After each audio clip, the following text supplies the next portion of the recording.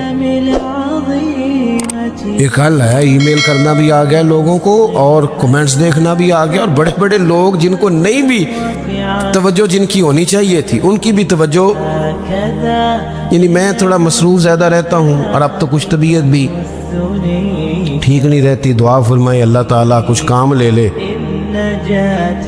وہ کوئی دوست پوچھتا ہے کہ آج کل کیا کر رہے ہیں، تو میں کہنا کچھ بھی نہیں، بس ہڈیاں آنیاں جانیاں دیکھو، ادھر آ رہے ہیں اور ادھر جا رہے ہیں، بھئی یہی کام کر رہے ہیں، اس کے باوجود لوگ ناراض ہیں۔ یعنی مسئلے دو ہی تھے، عمر بھر حل نہ ہوئے، ایک نیند پوری نہ ہوئی اور دوسرا خواب مکمل نہ ہوئے۔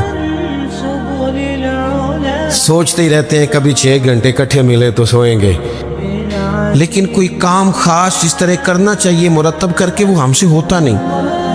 اللہ توفیق دے تو ہو جائے، لیکن میں ایک چیز محسوس کرتا ہوں شدت کے ساتھ، بڑی شدت کے ساتھ، کہ کچھ ایسی چیزوں کو لوگوں نے اوڑھ لیا ہے۔ مجھے زیادہ وقت نہیں ملتا تو کئی دوست پوچھ لیتے ہیں، بلکہ شاید ہر ہفتے کوئی پوچھ لیتا ہے آپ سٹیٹس کہاں پہ لگاتے ہیں؟ میں کہ یار مینوں لانا نہیں آتا، لیکن وہ بس ایک ذہن بن گیا نا، اور ایسے لوگ جن کے بارے میں امید تھی کہ یہ سٹیٹس والے نہیں، یہ تسبیح والے ہیں، یہ اللہ اللہ کریں گے، ان کے ہاتھوں میں بھی موبائل نظر آتا ہے، اور جو بھی چیز ہاتھ میں ہو وہ چلنے لگتی ہے۔ موبائل ہاتھ میں ہوگا تو چلے گا، اور اگر تسبیح ہوگی تو وہ بھی انشاءاللہ چلے گی۔ چلیں، اس کی بھی ضرورت ہے، کہیں تو چلائیں، لیکن باقی تسبیح بھی تو لینا ہاتھ میں، کچھ وقت اسے بھی تو دینا۔ تو میرے عزیز قرآن مجید کو سیکھیں، اور پھر فرمایا والحکمہ، حضور تمہیں دانائی سکھانے آئے، نبی پاک نے ہمیں باشعور کیا ہے۔ بصیرت کا جو نور دروازہ رسول سے ملتا ہے وہ کہیں سے بھی نہیں ملتا۔ حضور کی باتیں حکیمانہ، نبی پاک کے ارشادات انسان کو تازہ کر دینے والے، ذہن کی بند گرہیں کھول دینے والے، حضور کے ایسے فرامین، نبی پاک علیہ السلام نا انا نہیں جگاتے لوگوں کی۔ ہم جب کسی شخص سے گفتگو کرتے ہیں تو وہ رد عمل کے طور پر سخت ہو جاتا ہے، جو کہ ہم انا جگا دیتے ہیں۔ حضور انا نہیں جگاتے تھے، نبی پاک ضمیر جگاتے۔ حضور اس طرح کی بات کرتے تھے کہ سامنے والے کو تعلیم مل جاتی، ایجوکیٹ ہو جاتا، اس کی نفسیات قبول کر لیتی کہ یہ بات ٹھیک ہے، نفسیات قبول کر لیتی۔ ایک نوجوان نے آ کے کہا معاذ اللہ ثم معاذ اللہ، یا رسول اللہ مجھے زنا کی اجازت دے۔ صحابہ کہتے ہیں ہمیں بڑی تکلیف ہوئی اس کی بات کی، لیکن حضور نہ تعلیم دیتے ہیں۔ نبی کریم نے بٹھا لیا اور بٹھا کے فرمایا ایک بات بتا، یا رسول اللہ حکم کرے۔ فرمایا تو پسند کرتا ہے کہ تیری بیٹی سے زنا کرے؟ اس کی آنکھیں کھل گئیں، یہ کیسے ہو سکتا ہے؟ فرمایا تیری بہن سے، ماں سے، خالہ سے، پھپھو سے، جو رشتے قریبی ہیں حضور نے گنوائے، تو اس کی آنکھیں لال ہو گئی غصے سے۔ یا رسول اللہ میں نام بھی نہیں لینے دیتا۔ اب حضور نے اس کے ذہن پر دستک دی۔ معاشرے میں جب آپ کسی چیز کو خریدنے نکلتے ہیں تو آپ پھر دکان بھی تو ڈھونڈتے ہیں نا کہاں سے لینی ہے، تو جس چیز کو آپ خریدنے جائیں گے یقیناً اس کی مارکیٹ بھی تو ہونی چاہیے نا، کہیں سے ملے گی وہ۔ تو نبی پاک صلی اللہ تعالیٰ علیہ وسلم اس ذہنی سطح پر لائے اپنی حکمت کے ساتھ۔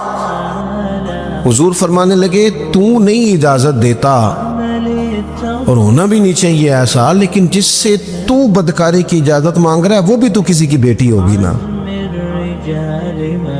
وہ بھی تو کسی کی بہن ہوگی۔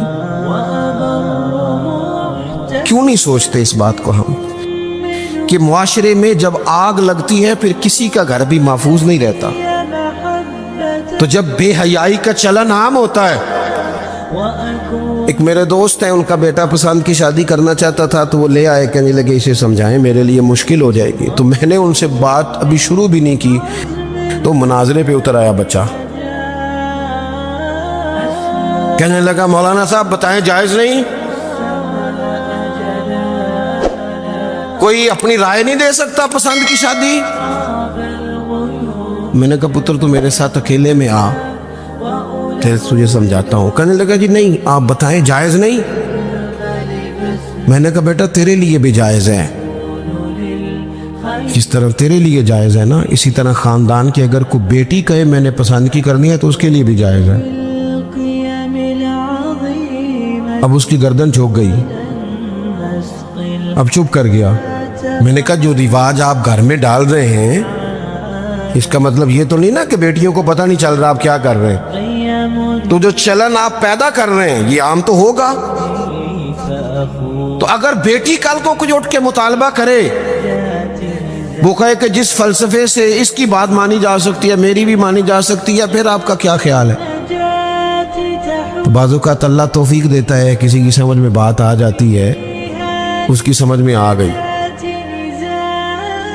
اور میرے بھائی جب کچھ چیزوں کا چلن عام کرو گے نا، علاقے چھوڑ کے چلے گئے ہیں بہت سارے باپ، بستیاں چھوڑ دی لوگوں نے، صدیوں سے جہاں خاندان آباد تھے چھوڑ دی۔ کیوں؟ اس لیے کہ بیٹی نے مرضی کی شادی کر لی۔ غلطی کسی کی غلطی کا کوئی بوجھ نہیں اٹھائے گا، یہ غلطی ماں باپ کی نہیں ہے۔ نافرمان ہونے لگے تو حضرت نوح کا بیٹا بھی ہو جاتا ہے، لیکن لوگ اس نگاہ سے دیکھتے ہیں کہ جینا مشکل کر دیتے ہیں، لیکن جب برائیوں کا چلن عام ہوتا ہے پھر وہ سب کو اپنی لپیٹ میں لیتی ہیں۔ تو حضور اس حکمت سے دین سکھاتے، ہم وہ دانائی نہیں استعمال کرتے، وہ بصیرت نہیں، بس جذباتی فیصلے، جذباتی باتیں، جذباتی گفتگو۔ اپنی زندگی میں دانائی، بصیرت۔ حضور نے تو بعد فیصلے آج حدیبیہ کے موقع پر کتنے مشکل میں تھے صحابہ، ایک ایسا سخت فیصلہ کر دیا ہے کہ اگر کوئی وہاں سے مسلمان آئے گا تو مدینے والے رکھیں گے نہیں، اور مدینے سے جائے گا تو وہ رکھ لیں گے مکے والے، وہ واپس نہیں کریں گے، ہم رکھ نہیں سکتے۔ صحابہ کہتے ہیں وقتاً تو ہم پریشان تھے، پر حضور کی حکمت کے قربان جائیں، یہی شرط وجہ بنی مسلمانوں کی فتح کی۔ اس لیے کہ جن کو وہ وہاں سے نکلنا پڑتا تھا مکے سے، حضور رکھتے نہیں تھے، معاہدہ تھا، وہ پھر مجاہدوں کا الگ جتھا تیار ہو گیا۔ حضرت ابو بصیر رضی اللہ تعالیٰ عنہ، حضرت ابو جندل، ایک نئی جماعت مجاہدین کی، رستوں سے گزرنا کافروں کا مشکل ہو گیا، اور کچھ ایسے تھے جو مکے نہ رہ سکے، مدینہ نہ رہ سکے، تیسری جگہ جا کے ڈیرا لگایا، سارے کا سارا شہر ہی مسلمان کر دیا۔ زندگی میں کچھ چیزیں بصیرت سے کریں۔ ہمارے ہاں فیصلہ کس کے حق میں ہوتا ہے بھلا؟ جو پہلے آ جائے۔ اور میں کہتا ہوں آپ بیوی کی بات ضرور سنیں، لیکن اس کی سننے کے بعد جس کے بارے میں وہ بات کر رہی ہے پھر اس کی بھی سنیں۔ آپ اماں کی بات ضرور سنیں، توجہ سے سنیں، لیکن فوراً جذباتی نہ ہو۔ پھر اس کے بعد اماں نے جس کے خلاف بات کی اس کی بھی سنیں۔ دو طرفہ بات سن کے کہ کس طرح کے منصف ہیں زمانے میں، ایک بات سنتے ہیں اور اسی طرف ہو جاتے ہیں دانائی سے۔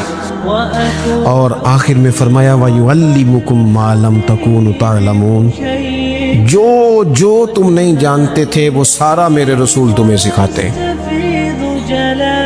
نبی کریم نے نا اپنی امت کو تعلیم کے ہر پہلو سے آگاہ کیا، ہر پہلو سے۔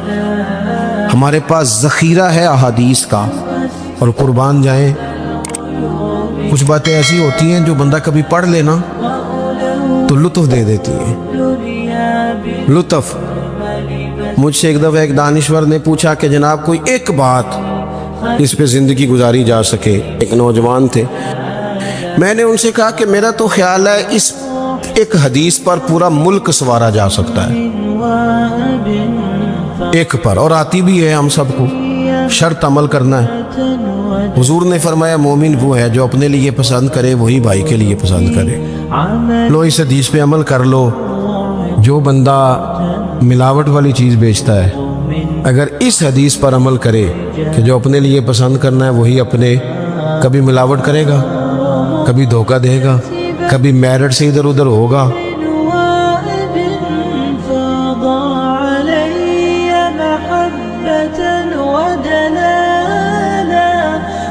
اگر آپ کو یہ ویڈیو پسند آئے تو ہمارے چینل محفل ذکر کو لائک اور سبسکرائب ضرور کریں۔ شکریہ۔